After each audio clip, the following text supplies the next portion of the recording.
camping. When he was out camping, there's zombies where he was camping. They came and ate his brain. And it went like, and then took him. And then they woke up. He woke up even though his brain was gone. He was turning into a zombie. When he was a zombie, he found a crystal.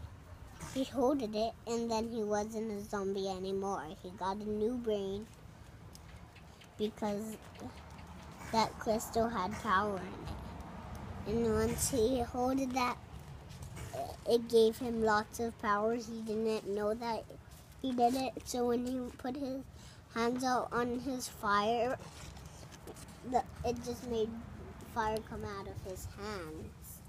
And the zombies came, and then he shot the zombies with hot water. And with that hot water, it killed out the brains, and you picked up all of those brains. And then you cook their brains up, and then you eat them. The end.